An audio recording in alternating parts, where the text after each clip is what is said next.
This month there could be a lot of conflicts, but in the end, you're probably going to find some really beautiful, harmonious relationships. Hello, I'm Adam Barralet. Welcome back to my channel. This video is exploring what's happening up in the heavens and how we can use the gifts of Mother Earth to actually help to nourish us, support us, and help us to thrive throughout the different lessons that will come up this month. So let's go through what is the first thing that's going to be happening. It's not till the 10th of March. It's going to be the new moon, and it's a new moon in Pisces.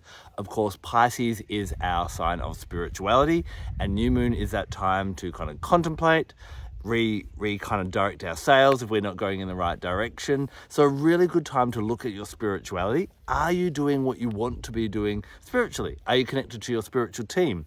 Is your spirituality a bit of an afterthought when you have time for it? Do you need to bring a bit more of your spirituality into your everyday life by creating some small rituals or something like that? Are the kind of questions that we actually contemplate around this new moon in Pisces.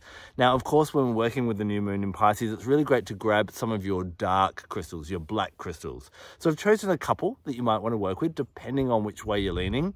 Now, if you want to do a bit more introspective work and really kind of go, okay, well, what does really light up my soul? Go for Vivianite. Now, Vivianite, you'll see, it's got this dark blue and it's got green in it. And this really helps to connect our heart chakra, what we love, and our thoughts, and to kind of bring the mind and the thoughts together and really connect with who we are.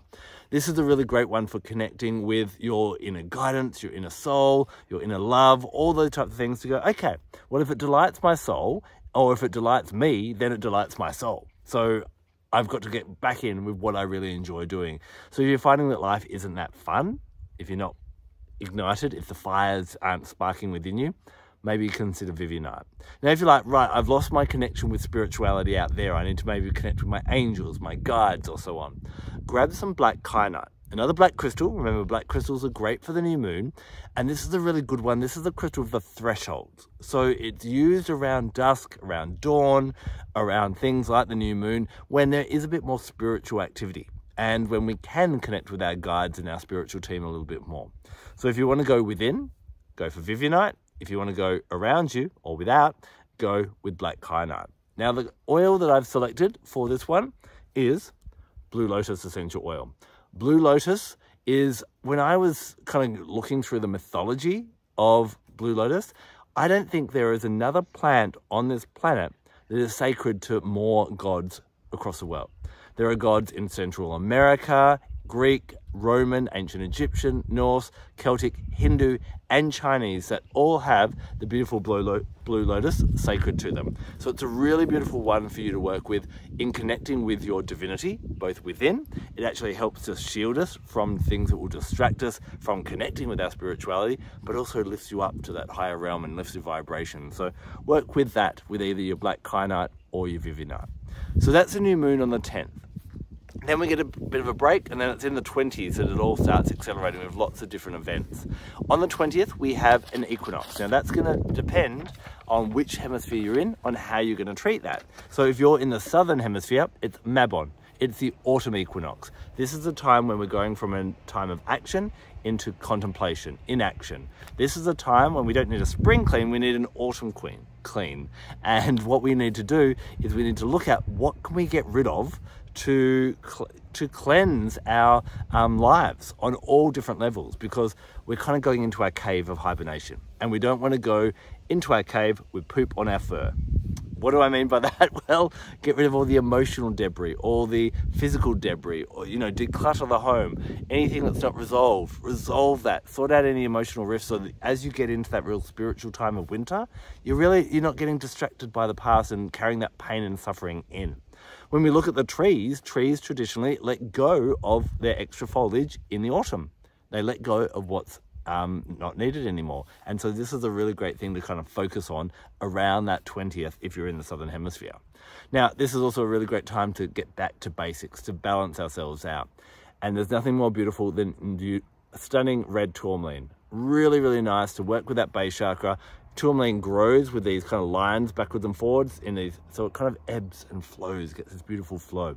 So reach for your red tourmaline, or any red crystal will suffice if you don't have red tourmaline. The essential oil I've chosen for the southern hemisphere for Mabon, or the autumn equinox, is Vetiver. Vetiver is the oil of stillness. Now, what would happen if we stopped we start to slow down. We often think that the world will fall apart.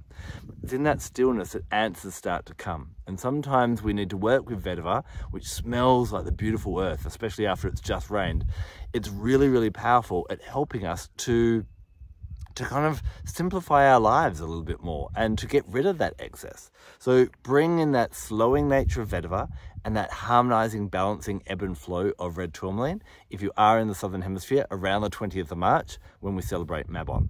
Now, if you're in the Northern Hemisphere, spring is on the way. It will be the spring equinox. So that is when you can spring clean, get rid of all the clutter of, that you've accumulated as you've been snuggling up in winter and trying to stay warm. This is the time to move into action.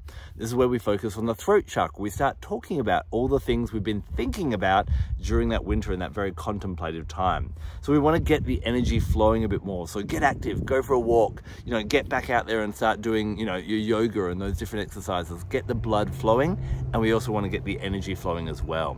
So in alignment with the throat chakra, two things to get everything flowing. First of all, beautiful Larimar.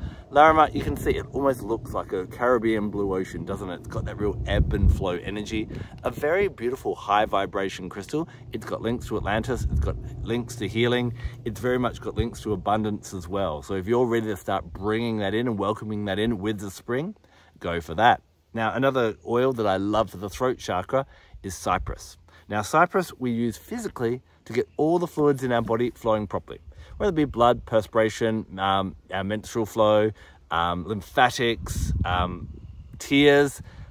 Basically, Cypress helps with all of them. So on an energetic level, it really helps us to, again, get rid of grief and sadness. It's a really beautiful one for that, but also to get our conversations flowing.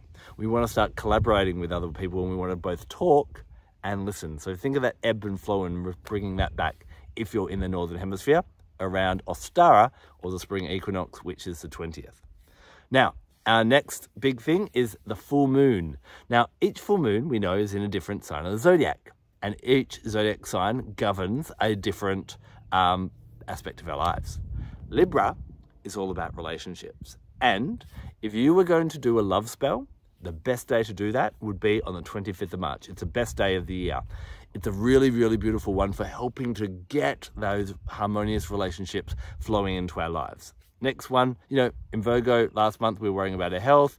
In Scorpio, we're dealing with our fears. So this is the one to invite love in. So clear your calendar if you're single and you're really looking for someone, or if you just want to bring a bit more balance into your love life, then this will be a really beautiful one to focus on that. If you work with your partner magically, could be a really great time to kind of do something, together. Sex magic, creative visualization of the pair, any of that kind of thing would be really, really beautiful. Working with beautiful pink petalite. Petalite comes either clear or pink.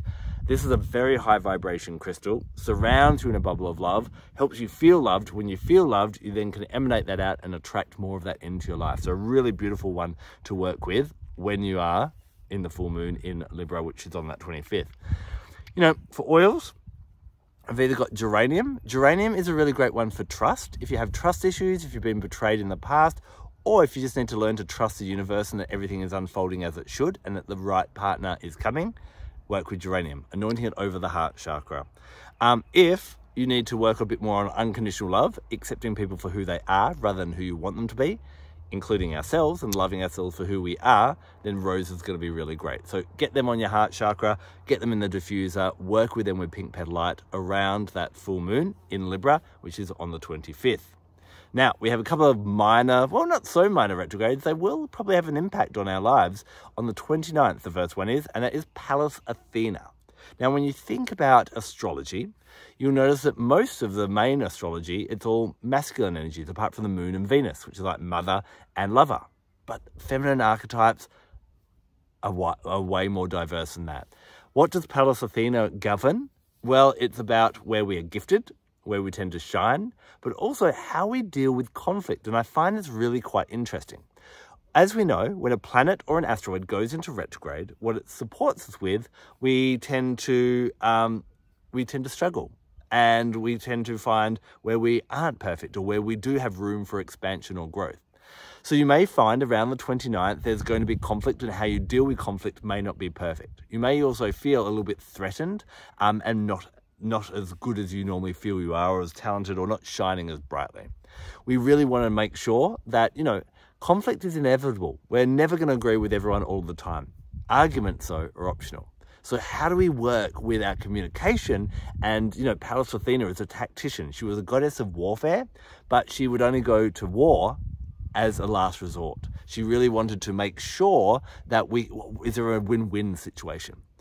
Afghanite is a beautiful crystal. There's some new batches that seem to be going around the world and being on sale at the moment, but it really helps to bring out the ability to speak to others' hearts and inspire, positive action in other people. Working with this around Pallas Athena retrograde will really help you to make sure that when there is conflict, that you deal with it properly rather than getting into, kind of tacky little fights. You also want to work with New Zealand's own Manuka. Manuka essential oil really helps to take the burn and the threat and the heat out of conflict. And so if you feel that you've been burnt in the past or that you're getting burnt around this retrograde, use the soothing energy of Manuka to help you balance and find your strength. Really, really beautiful in that way. Now, our final retrograde is going to be on the 30th of March, nearly at the end of the month. This is Lilith retrograde. Now, the myth of Lilith is a really interesting one. She was the first wife of Adam, often, kind of depicted in some traditions as being quite a demon and quite evil. But basically, she just didn't want to kind of adhere to what Adam and what God wanted. She kind of discovered she had a fascination with nature and how the world worked. And she had said to have worked out how God works by watching the stars. She worked out all the secrets. That wasn't good. That didn't do her good. And so that's why she's often been demonized. So Lilith governs in our astrology, in our birth chart, and as she moves through the heavens, is that part of us where it's often repressed, we're kind of made to feel bad or guilty, although we are kind of trying to follow our own light. So this is a time when anywhere where you're being repressed, shut down, will come up. And it's a chance for you to realize that and actually to go, what do I need to change in my life? And how am I allowing myself to be repressed rather than shining? Here, reach for beautiful Azurite. This is a bit of a rarer crystal, but you've probably heard of it. It really helps to bring out the kind of the power of the priest or the priestess in us. And it's said in traditions like Atlantis and ancient Egypt that only the spiritually elite could work with it. Guess what? Because you're watching this video, you've got to be interested in this thing. You are part of the spiritual elite. You're a spiritual leader, even if you're not teaching on a professional scale. You are living the examples of spirituality because you're interested in it more. And Azurite really helps you to shine in that way. Also work with Fennel. Any of the oils that have a licorice scent, so that's like star anise, aniseed, fennel, and so on, they all work with the third eye chakra, helping us to digest life and deal with things. And Fennel is a little bit sacred to Lilith in that way that it does help us to find answers, even when we're feeling queasy because of how other people are making us feel, because maybe we're threatening them. So that's what you can expect this month. You can see that with the Pallas Athena and maybe the Lilith, there could be a little bit of, conflict happening around the end of the month, but lean into that energy around the full moon in Libra. Really bring in those harmonious relationships. And although Libra is often we focus on love and romance, it doesn't have to be. Maybe you've got your love life in check. Maybe there's other relationships, friends, professional, somewhere where you need a bit of balance and harmony. Guess what? You can focus on that full moon as well. So at the start of the month, let's get some balance. Let's connect with our spirituality. We may, draw in some loving, harmonious relationships, and there may be a bit of testing near the end of the month, but hopefully the crystals and the oils that I've given you will give you some ideas as well on how to kind of navigate that and to support you as well. Make sure you'll see a couple of other videos pop up here and here in a couple of moments. That'll let you know about some of the other things you can work with and give you a bit more information as well. And make sure you follow me. Jump on adambarralet.com and subscribe to my weekly newsletter. That's where I'm going to give you more information about each of these events and what to work with. I'm also obviously on Instagram. I'm on Facebook. I'm everywhere. I'm a Gemini. So follow me on those things and you'll get more updates throughout the month as well. Plus, I'll keep posting on YouTube. Thank you so much for taking the time to watch this video. I'm Adam Barralet. Blessed be.